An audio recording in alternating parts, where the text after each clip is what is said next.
So it's never been about one specific detail for me when it comes to Huntington. I'm actually the type of person that really loves having so many resources at my fingertips, not having to go so far from home for anything that I need. So that's one of the beauty parts about Huntington, is the fact that it has everything for anyone in any particular lifestyle, whether you want waterfront living that's a little bit farther off the grid, or if you want to kind of be a little bit close to those main highways and stuff like that.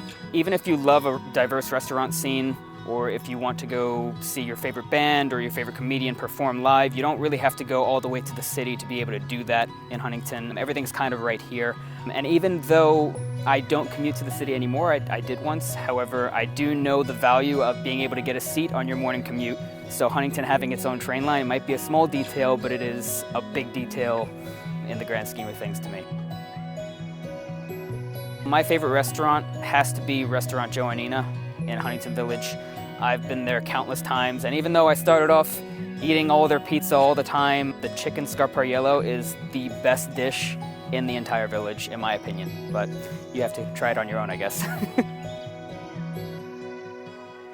So one of the places that I love to go to kind of unwind when I'm not really in more of a formal setting, for like a family gathering or a family dinner, Sapsuckers on Main Street. They have a wide variety of craft beers on tap. I am a fan of the craft brewery scene and also craft wines as well. So if you really wanted to try something that's kind of outside your comfort zone, they always have something on tap for you.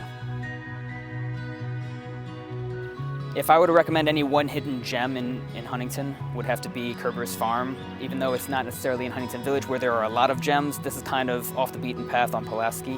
It's a farm that goes back to, I believe, the 40s, if I'm not mistaken, and you can go there for baked goods, coffee if you just kind of want to unwind, and also they have free roaming chickens, so if you sit out in the back patio, they're kind of just roaming around you. So it's a fun little spot, and not a lot of people seem to know about it. I think what I love the most about being a real estate expert is, honestly, building those intimate relationships with my clients.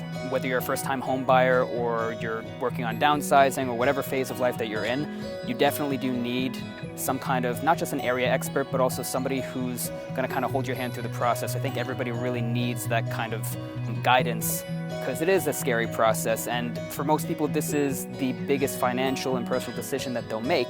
So how lucky am I to be kind of helping you, or anybody else for that matter, to transition to the next big chapter or phase of their life?